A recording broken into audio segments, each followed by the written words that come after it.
By the autumn of 1940, Europe trembled under the shadow of Adolf Hitler's ambition. In less than 2 years, his armies had marched across the continent like an unstoppable storm. Poland, Denmark, Norway, the Low Countries, and France had all fallen before the relentless advance of the German war machine. To many, it seemed that nothing could stand in his way. Yet beneath this facade of triumph, cracks were beginning to show, cracks not from enemy resistance, but from within his own circle of so-called allies. Italy, led by Benito Mussolini, had entered the war with promises of glory, but quickly revealed itself as a liability rather than an asset. Hitler's patience was tested as his partner stumbled through disastrous campaigns in North Africa and Greece, drawing German resources and attention away from his grand plans. Spain, under Franco, remained frustratingly neutral despite Hitler's personal appeals. While Hungary, Romania, and Bulgaria hesitated between loyalty and self-preservation, Hitler's empire might have looked united on the map. But politically, it was a fragile patchwork of conflicting interests and shaky alliances. Behind doors, the Führer's frustration grew. His vision of a Europe under total German control demanded cooperation and obedience, but his allies had their own ambitions, fears, and limitations. They sought favor from Berlin but refused to become its puppets. For all his military victories, Hitler faced a different kind of battle, one of diplomacy, trust, and control. And this was a war he could not win with tanks and bombers. As the winter of 1940 approached, the illusion of unity within the Axis powers began to fade. Italy's reckless invasions exposed deep strategic flaws, while Japan, another supposed partner, followed its own agenda in Asia. The reality was clear. Hitler had conquered nations, but not hearts or minds. His empire rested on fear, not loyalty, and his allies obeyed only when it suited them. This episode reveals a side of history often overlooked: the struggle not on the battlefield, but in the war rooms and political backchannels of Europe. It is a story of pride, distrust, and the limits of power, even for a man who seemed to control the world. If you are fascinated by the untold truths behind World War II, the human flaws, the hidden rivalries, and the turning points that shaped our world, make sure to like this video, subscribe to our channel, and turn on the notification bell. Your support helps us continue bringing history to life, one story at a time. While Hitler's alliances were fracturing under the weight of ego and ambition, across the channel a different kind of alliance was quietly taking shape, one built not on domination, but on cooperation and shared survival. Britain stood bloodied but unbroken after the fall of France. The Blitz raged overhead. Cities burned, and yet the island refused to bow. Its resolve became a symbol, a stubborn light flickering in a darkened Europe. And though officially neutral, the United States watched closely, aware that Britain's fight was more than just a European struggle, it was a defense of the world order itself. Behind the public words of caution and neutrality, secret conversations were unfolding. American President Franklin D. Roosevelt, constrained by his nation's isolationist sentiment, understood that the fall of Britain would unleash a tide impossible to contain. Yet open involvement in the war was politically dangerous. The American people, still haunted by the Great War, had little appetite for another European conflict. Roosevelt needed a bridge between principle and policy, a way to aid Britain without declaring war. That bridge came in the form of quiet, strategic cooperation. It began with the exchange of information, naval coordination, and the transfer of critical supplies under programs that would later evolve into the Lend-Lease Act. But even before those measures became public, British and American military officials were meeting in secret, planning for a future they both feared yet knew was inevitable, a world where the United States could no longer remain distant from the firestorm consuming Europe. In early discussions known as Abbey I, British and American strategists drafted plans that went far beyond simple support. They envisioned a joint military framework, how forces would operate together if the US entered the war, where they would fight, and how supplies, ships, and soldiers would move across the Atlantic. It was, in essence, the birth of a partnership that would one day liberate Europe. To those involved, it was not just an act of diplomacy, but of quiet defiance against tyranny. For Winston Churchill, these talks were a lifeline. Britain's resources were dwindling, its people exhausted, its empire strained. Every convoy that crossed the Atlantic carried not only weapons and fuel but also hope. And within that hope was the faint promise of an ally who, though silent for now, was watching and preparing. The cables sent between London and Washington were cautious in tone but revolutionary in meaning. They laid the foundation for what would become the greatest military cooperation in history. Meanwhile, Hitler's frustration with his allies deepened. Italy's campaigns faltered. The Balkans threatened to spiral into chaos, and his grand strategy grew increasingly entangled by his partner's failures. The Führer had underestimated the power of unity built on trust, the kind that was now quietly forming between Roosevelt and Churchill.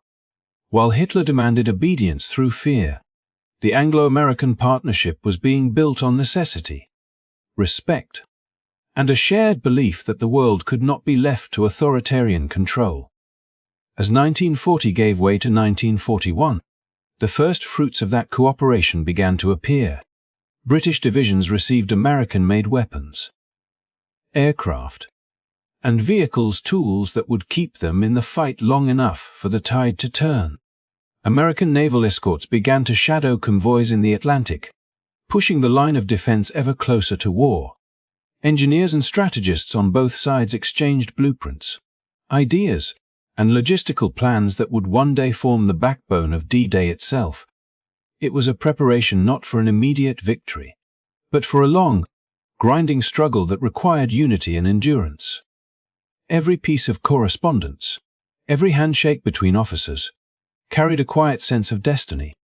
Roosevelt's envoys walked the line between secrecy and commitment, aware that discovery could trigger public outrage or even sabotage the delicate balance of U.S.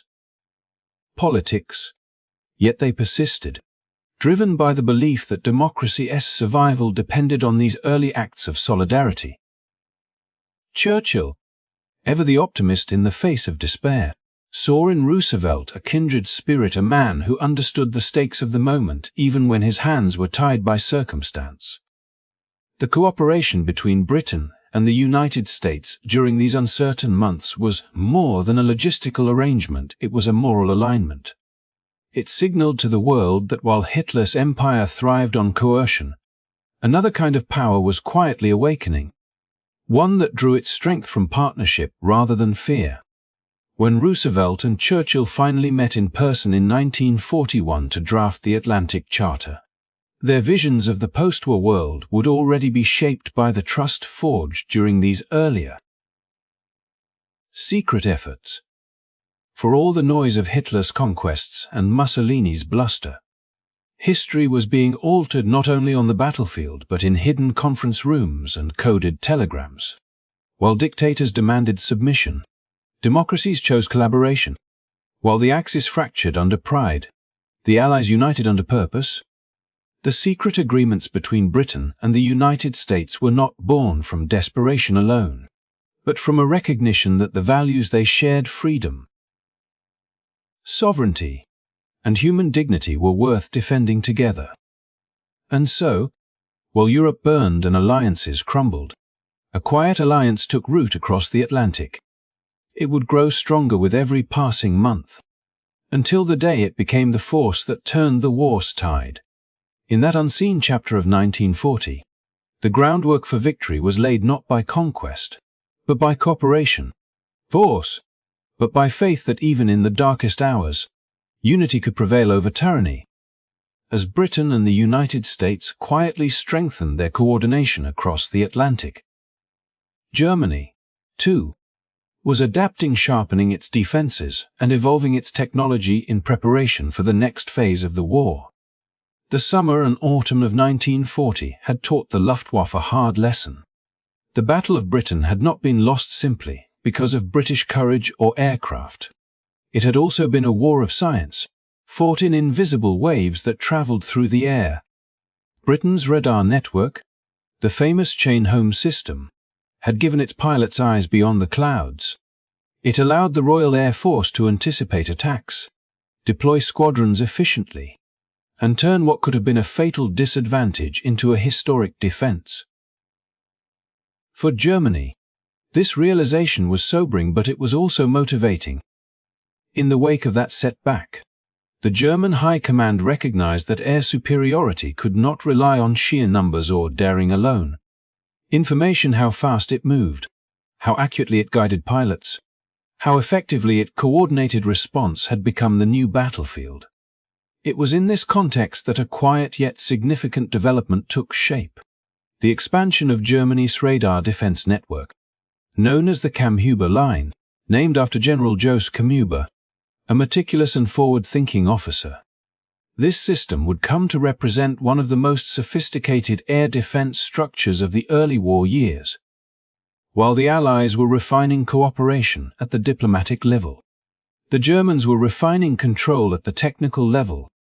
The Kammhuber Line stretched across Western Europe, a network of radar stations and night fighter zones that together formed an electronic shield against British bombers.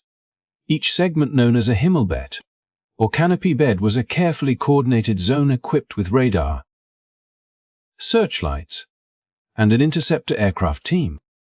When enemy bombers approached, radar operators would track their path, alert the searchlight crews, and direct the night fighters toward the target with remarkable precision. It was a system born from necessity, as Germany now faced a new reality: nightly raids by the Royal Air Force that sought to cripple its industries, demoralize its population, and strike back at the heart of the Reach. Contrary to the long-held assumption that Germany lagged behind in radar innovation, the Kammhuber Line proved otherwise.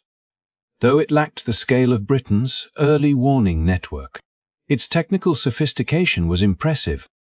German engineers refined radar frequencies, improved detection ranges, and integrated these systems with centralized command posts, creating a defensive web that could guide pilots even in total darkness. This was no longer a war waged only by pilots and soldiers. It was a contest between scientists, engineers, and the unseen energy of the electromagnetic spectrum. For Hitler's regime, these technological advances served another purpose. They were a reassurance of control. With his alliances faltering and his partners growing unreliable, he could look inward to Germany's technical ingenuity as proof of the nation's superiority. The Reich's propaganda machines often downplayed the significance of British radar. But internally, there was deep respect and even envy for what the Allies had achieved. The Kammhuber Line was both a countermeasure and a symbol, an attempt to reclaim mastery of the skies through innovation rather than overwhelming force. By late 1940 and early 1941, the network was expanding rapidly. Radar stations sprouted along the coasts of France, Belgium, and the Netherlands, forming a vast electronic curtain stretching from Denmark to the Pyrenees. Operators worked around the clock, often in isolated bunkers filled with the constant hum of machinery and the green glow of cathode ray screens. Each detected blip, each faint echo, could represent a formation of bombers heading toward the Ruhr or Berlin. The men and women who manned these stations became silent sentinels of the Reich's defense, their vigilance forming the first line of resistance against Britain's growing air offensive. But like all of Hitler's ambitions, even this impressive network faced limitations. The Kammhuber Line worked efficiently when the RAF sent small, organized groups of bombers, but as the British adapted their tactics, launching massive, Scattered formations, it became harder for the system to track and intercept them all. The war of innovation became a race of adaptation. Britain improved its radar jamming techniques, while Germany refined its detection methods. Each night in the skies over Europe became a duel not only between aircraft, but between invisible waves of signal and counter-signal. Yet in this battle of unseen energy, there was also a glimpse of something larger: the growing realization that warfare had entered a new age. The technology that once served as a tool of communication and navigation was now determining the fate of cities and nations. Germany's Kammhuber Line was more than a defensive project. It was a testament to human ingenuity under pressure, a reminder that even in times of darkness, innovation surged forward. While Hitler's diplomatic frustrations with his allies deepened and the allies themselves forged secret bonds of cooperation, this quiet technological war unfolded in the background. The contrast could not have been sharper. In Berlin, arguments over strategy and betrayal consumed the high command, while along the western frontiers, scientists and engineers quietly built the infrastructure of electronic warfare. Each radar pulse, each intercepted signal, was a small assertion of control amid the growing uncertainty of a global conflict. The Kammhuber Line stood as both an achievement and a metaphor. It represented Germany's determination to defend itself against an increasingly coordinated enemy, but it also reflected the isolation into which the Reich was sinking. While the Allies built partnerships based on shared purpose, Germany relied on walls of machinery and waves of energy, strong, but ultimately solitary. The network's complexity could not mask the deeper fractures within the Axis cores. Still, for a time, it worked. British bombers met fierce resistance, their missions growing costlier as radar-guided defenses improved. Night skies over Europe became a deadly chessboard where every move was anticipated, every mistake punished. And though the Allies would eventually surpass these systems, the Kammhuber Line's creation marked a turning point, proof that Germany's technological capacity, often underestimated, remained formidable even as its alliances faltered. Thus, as Britain and America prepared for a future of united strength, Germany built its own form of unity, an electronic fortress born from fear, precision, and the relentless drive to remain untouchable. In that invisible war of signals and shadows, the stage was set for a new kind of conflict, one that would define not only the outcome of World War II but the very nature of warfare in the decades to come. As Germany fortified its defenses and Britain and the United States quietly plotted a path toward collaboration, another drama unfolded in the Mediterranean, one that would expose the fragility of Hitler's alliances and reshape the Axis dynamic. Italy, under the iron-willed yet often overambitious Benito Mussolini, had long nurtured dreams of grandeur. He envisioned an Italian empire stretching across the Balkans and North Africa, a force to rival the victories of his German ally and cement his place among Europe's great powers. Yet ambition alone could not compensate for the structural weaknesses of the Italian military. And by the autumn of 1940, this disparity became glaringly apparent. The decision to invade Greece was, at first glance, a calculated move to demonstrate Italy's strength and secure a seat at the table of European dominance. Mussolini feared being overshadowed by Hitler's lightning campaigns and the rapid collapse of France, and he believed that a bold strike in the Balkans would announce Italy as a decisive power in its own right. But behind this bravado lay a stark reality. Italy's army was under-equipped, undertrained, and plagued by logistical challenges that would cripple its effectiveness in any extended campaign. The divisions, numbering far fewer than Mussolini's boastful claims, lacked adequate rifles, vehicles, and supply lines necessary for sustained operations in the mountainous terrain of Greece. The invasion began with fanfare and confidence, as columns of Italian troops crossed the border into a country whose defenders were determined and intimately familiar with their own rugged landscape.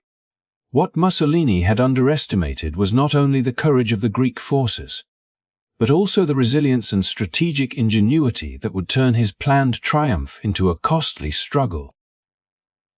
Italian units, advancing into unfamiliar terrain without sufficient reconnaissance or support, found themselves stalled by a combination of natural obstacles and coordinated counterattacks. The mountains became a maze that favored the defenders, and every village and pass tested the resolve and skill of the invading army.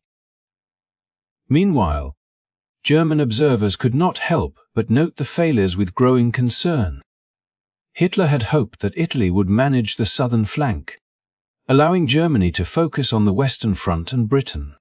Yet Mussolini's campaign demanded attention and resources. The Führer's meticulous plans, already complicated by diplomatic tensions with Spain and Vichy France, now had to accommodate a partner whose operational capacity fell far short of its ambitions. This misalignment revealed a critical truth. Axis power was not synonymous with coordination, and even the most formidable military machine could be hampered by an unreliable ally. As the invasion dragged on, the human cost for Italy mounted. Casualties rose. Morale faltered, and the limitations of Mussolini's forces became impossible to ignore. Despite propaganda claims of decisive action, the reality on the ground told a different story, a story of overextended troops, supply shortages, and a campaign that teetered on the brink of disaster. The Greek army, bolstered by determination and tactical awareness, countered each Italian advance, forcing retreats and exposing weaknesses in the command structure. The initial image of an invincible Italy, eager to claim prestige, was replaced by one of vulnerability and miscalculation. This military misadventure had consequences beyond the battlefield. The strain it placed on Axis unity was palpable. Germany, already negotiating the delicate balance of power with Spain and Vichy France, now faced the challenge of supporting an ally whose failures threatened to disrupt broader strategic objectives. Every logistical decision, every diversion of troops or material, became a negotiation between necessity and political loyalty. Mussolini's personal ambitions, once tolerated as minor vanity, now directly conflicted with Hitler's vision of continental domination, highlighting the fragility of alliances built more on ideology than practical capability. For the Italian people and soldiers, the campaign became a bitter lesson in the gap between rhetoric and reality. Enthusiasm and nationalist fervor could not substitute for adequate preparation or clear strategy. The mountains of Greece, beautiful and treacherous, became a proving ground where Italian weakness was laid bare. Soldiers who had marched with pride found themselves trapped in harsh conditions, facing supply shortages and determined resistance that tested both their endurance and their loyalty. For Mussolini, the cost was not merely human but political. The illusion of grandeur was eroded by repeated setbacks, forcing him to rely more heavily on German assistance to salvage both the campaign and his credibility. The Greek campaign also sent ripples through the broader conflict. Hitler, frustrated by Mussolini's miscalculations, realized that military brilliance alone was insufficient to secure the Axis agenda. Diplomacy, coordination, and reliable partners were as critical as tanks and planes. In the coming months, Germany would have to intervene directly in the Balkans, diverting forces intended for other fronts, illustrating the cascading consequences of one poorly planned campaign. The failure exposed not only Italian weakness, but the limitations of an alliance structured around fear and ambition rather than mutual capability. And yet, amidst the setbacks, the episode highlighted broader truths about World War II, that success was rarely guaranteed by ambition alone. That terrain, morale, and preparation could outweigh raw numbers, and that even powerful nations were vulnerable when their allies faltered. The invasion of Greece became a mirror reflecting both the vulnerabilities within the Axis and the resilience of smaller nations determined to resist domination.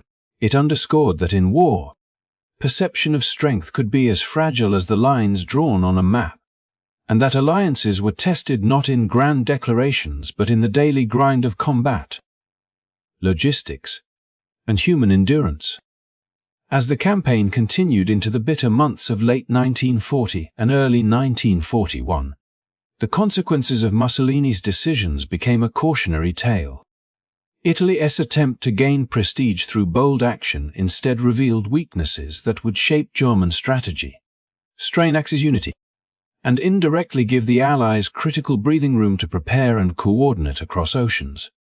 In this story of ambition, miscalculation, and human determination, the Mediterranean became a stage where the limits of power were as visible as the courage of those who opposed it, reminding the world that in the theatre of war, nothing is certain and every choice carries consequences far beyond the battlefield itself. While Italy struggled in Greece and Germany fortified its defences with the Kammhuber Line, another challenge quietly undermined Hitler's vision of a unified Axis front, diplomacy that stubbornly refused to yield. The Führer, accustomed to commanding obedience through fear and conquest, now found himself negotiating with leaders who, unlike Mussolini, were neither eager for glory nor willing to subordinate their nations entirely to his ambitions. The encounters with Spain's Francisco Franco and Vichy France's Philippe Pétain in October 1940 revealed a dimension of warfare Hitler had little patience for: the complex intersection of national interest, caution, and survival. Hitler arrived at the meetings brimming with confidence, convinced that his record of rapid victories would compel compliance. In southern France, he met Franco at Hendaye, hoping to secure passage for German troops to attack Gibraltar and, in return, offer Spain a reward that would extend its influence in the Mediterranean. Hours of discussion stretched into a delicate negotiation, yet Franco remained steadfast. The Spanish dictator, still recovering from the devastation of his own civil war, understood the fragility of his nation's position. Despite ideological sympathy with elements of National Socialism, Franco prioritized Spain's survival and the maintenance of critical supply lines over the abstract promise of territorial gain. The prospect of German troops marching through Spanish soil, while theoretically advantageous to Hitler's strategic goals, posed unacceptable economic and political risks. Franco's neutrality, though frustrating to the reach, was a calculated choice grounded in pragmatism. Meanwhile, in German-occupied France, Hitler faced a similar challenge with Vichy's Pétain. The armistice had left France divided, with Pétain governing a regime that maintained nominal independence while navigating the demands of an occupier. Hitler pressed him to join the campaign against Britain, to drive Charles de Gaulle's Free French forces from French Equatorial Africa, and to solidify the Axis front in the Mediterranean. Yet Pétain, cautious and measured, declined. His priority was preserving the sovereignty of Vichy France's remaining colonies and safeguarding the people under his governance. To him, overt collaboration in military aggression against Britain risked not only the colonies, but also the delicate balance of domestic support for his regime. Unlike Hitler's military subordinates, who executed orders with fanatical devotion, Pétain negotiated from a position of responsibility, demonstrating that national interest often outweighed allegiance to ideological partners. These diplomatic frustrations highlighted a critical vulnerability in Hitler's strategy: the assumption that victories on the battlefield would automatically translate into political compliance. Germany's conquests had created fear and admiration, but fear alone could not bind allies to complex plans that required risk and commitment. Mussolini's failures in Greece had already strained the Axis, and now Franco and Pétain's caution emphasized the limits of Germany's influence. Hitler had conquered nations, yet the men he hoped would act as extensions of his will were guided by their own calculations, revealing that military power alone could not dictate the choices of sovereign states. The meetings were tense and drawn out, filled with formal politeness masking underlying frustration. Hitler's insistence on immediate action against Britain clashed with Franco's insistence on neutrality and Pétain's desire for security. Hours passed with little to show for them, as the German leader realized that his vision of a coordinated continental offensive could not be imposed through intimidation or past victories. Each refusal, each insistence on national priority, was a reminder that even the most powerful armies were constrained by the politics of alliance. The facade of unity within the Axis was beginning to crumble, and the cracks revealed that strategic objectives depended not only on conquest but also on the cooperation of those who shared or pretended to share the cause. The implications of these failed negotiations were far-reaching. Gibraltar remained under British control, the Free French movement gained momentum, and Spain's ports remained open to Allied trade. Each decision to resist active collaboration delayed German plans and forced the Reich to reassess its approach to the southern and western flanks. Hitler's inability to secure Franco and Pétain's support demonstrated that alliances in wartime were never guaranteed by ideology or intimidation alone. They were contingent on the intersecting pressures of survival, logistics, and political calculation. The Führer, who had conquered France in weeks and expected compliance as naturally as breathing, confronted a new kind of battlefield, one defined not by tanks or aircraft, but by negotiation, patience, and the intransigence of leaders unwilling to subordinate their nations to another's ambition. Beyond the immediate tactical consequences, these diplomatic setbacks illuminated a broader truth about World War II. The war was as much about managing partnerships and alliances as it was about winning battles. While Hitler's propaganda portrayed him as an omnipotent figure whose will shaped Europe, the reality was far more complex. Nations acted in accordance with their own interests, often calculating the costs and benefits of cooperation in ways that frustrated even the most determined aggressor. The Führer's inability to coerce Franco and Pétain into action revealed that power could intimidate but not command absolute obedience, and that strategy was as dependent on persuasion as it was on force. By the end of October 1940, the failure to secure Spain and Vichy France's full participation left Hitler strategically constrained. He could advance plans for continental dominance, but the southern flank remained a zone of uncertainty. The Mediterranean, once envisioned as a theater for unimpeded Axis coordination, was now a space of caution, delay, and unmet expectations. Meanwhile, the Allies observed these fissures with interest, recognizing that internal divisions among Axis powers could be exploited. Hitler's frustration, though hidden behind a mask of authority, revealed a fundamental limitation of his power. Conquest created fear, but it did not create loyalty, and even the most disciplined armies could be rendered ineffective when political will faltered. In this chapter of the war, the meetings with Franco and Pétain stand as a stark reminder that the art of alliance is as vital as the art of war. Despite the facade of overwhelming strength, Germany's strategy was not invincible. It depended on cooperation that was neither automatic nor assured. While Italy struggled in Greece and Britain, and the United States prepared for eventual joint action, Hitler faced the sobering reality that the loyalties he counted on were negotiable, contingent, and ultimately guided by interests that he could neither control nor ignore. The encounter with Spain and Vichy France underscored that even in a world dominated by tanks, bombers, and blitzkrieg, the human element, ambition, caution, survival instinct remained a decisive factor shaping the course of history. As the last days of October 1940 unfolded, the intricate web alliances, ambitions, and strategic maneuvers that had defined the early months of World War II revealed a picture far more complicated than the headlines of conquest suggested. Hitler, who had, by now, claimed the subjugation of 7 nations in just over a year, found that his military victories did not automatically translate into political control. Italy's struggles in Greece, Spain's refusal to commit to an anti-British campaign, and Vichy France's cautious diplomacy all highlighted a simple but profound truth.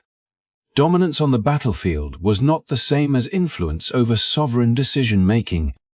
The facade of a unified Axis front was cracking, and the cracks were visible not only in military setbacks but in diplomatic frustrations that no amount of force could easily resolve. In Italy, Mussolini's ambitions had collided with reality. His dream of prestige and recognition had led to an ill-prepared invasion of Greece, a campaign that revealed both logistical shortcomings and the overextension of Italian forces. The mountains of Greece, rugged and familiar to the defenders, became a harsh proving ground for an army that lacked sufficient equipment, training, and supply lines to meet its objectives. Retreats and setbacks replaced the triumphant narratives that Rome had hoped to broadcast to the world. For Hitler, Mussolini's miscalculations were more than a minor embarrassment. They threatened the cohesion of the Axis strategy, diverting attention and resources away from other critical theaters and forcing Germany into a reluctant role of logistical support for its faltering ally. Simultaneously, the diplomatic stage presented its own challenges. Hitler's meetings with Spain's Franco and Vichy France's Pétain were exercises in frustration. Both leaders, cautious and pragmatic, placed the survival and sovereignty of their nations above ideological alignment or the promises of territorial reward. Franco, weary of the fragility of Spain's post-Civil War economy and the reliance on vital imports from Britain and the United States, refused to allow German forces passage through Spanish territory to Gibraltar, effectively neutralizing Hitler's plans in the Western Mediterranean. Pétain, balancing the interests of Vichy France's colonies and his government's legitimacy, declined to actively join the campaign against Britain. These refusals underscored the limitations of Germany's power. Fear and victory could intimidate, but they could not compel absolute compliance from nations that acted according to their own strategic, economic interests. In contrast, the Allies were quietly consolidating their strength. The secret agreement between Britain and the United States to equip and maintain British divisions for a future campaign was an early yet powerful signal of growing transatlantic coordination. Whereas the Axis was revealing its vulnerabilities and frictions, the Allies were demonstrating that cooperation, careful planning, and shared commitment could become decisive advantages. Britain's capacity to endure the Luftwaffe's assault, reinforced by its radar network and strategic foresight, exemplified resilience, and the increasingly close collaboration with the United States foreshadowed a united front that would prove crucial in the years ahead. This juxtaposition between Axis disunity and Allied determination became symbolically embodied in Winston Churchill's stirring address to the French people on October 21. Speaking with a clarity and passion that inspired courage amid despair, he declared the Allies' commitment to defeating not just Hitler's armies, but the ideology of Hitlerism itself. We seek to beat the life and soul out of Hitler and Hitlerism, he proclaimed, reinforcing a moral dimension to the struggle that contrasted sharply with the self-interest and competing agendas evident within the Axis camp. Churchill's words resonated far beyond immediate military objectives. They reminded occupied nations that the fight was not only tactical, but also ideological, a battle for freedom, dignity, and the preservation of human values in the face of tyranny. Even as German U-boats and bombers continued their attacks, achieving tactical successes like the temporary damage to the Empress of Britain, these victories could not conceal the broader fractures within the Axis. Submarine aces like Hans Genich exemplified the fanatical commitment of German forces. Yet their zeal did not resolve the strategic and diplomatic weaknesses that now hampered Hitler. The contrast between the isolated, uncompromising loyalty of soldiers and the cautious, Interest-driven decisions of national leaders like Franco and Pétain highlighted a central paradox. Germany could demand obedience in occupied territories or within its own military structures, but it could not dictate the policies of independent states that weighed survival above allegiance. By the end of the week, the picture was clear. Hitler's vision of a coordinated, continent-wide offensive against Britain remained incomplete. Italy's missteps in Greece had delayed broader Axis operations.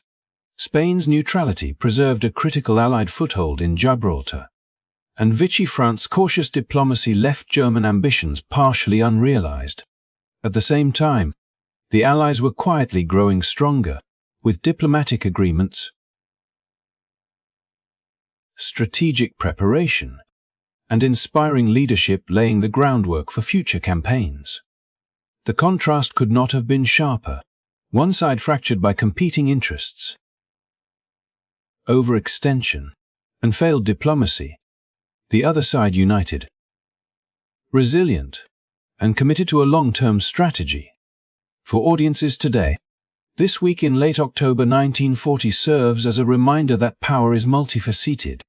Military strength can conquer nations, but it cannot always compel loyalty, coordination, or strategic wisdom from allies. Diplomacy, preparation, and ideological resolve are equally decisive in shaping the course of history. It teaches that victories on the battlefield must be reinforced by alliances built on trust, communication, and shared purpose, rather than intimidation or coercion. It also demonstrates the enduring importance of leadership, both in inspiring courage and in coordinating effective action across multiple nations and interests. As we reflect on these events, we see a narrative not just of failure and frustration, but also of lessons that remain relevant today. The importance of unity, the consequences of overreach, and the power of strategic patience are as critical now as they were in 1940. From Mussolini's faltering campaign to Franco's cautious pragmatism, from Pétain's careful calculation to Churchill's defiant call to arms, each moment reveals that history is shaped as much by decisions and priorities as by military hardware or battlefield skill. Thank you for joining this deep dive into a pivotal week of World War II. If you found this exploration enlightening, inspiring, or thought-provoking, please show your support by liking this video and subscribing to our channel, so we can continue bringing history to life with stories that go beyond dates and battles, revealing the human choices, ambitions, and conflicts that shaped our world. Your engagement allows us to keep uncovering these remarkable narratives and sharing them with curious minds everywhere,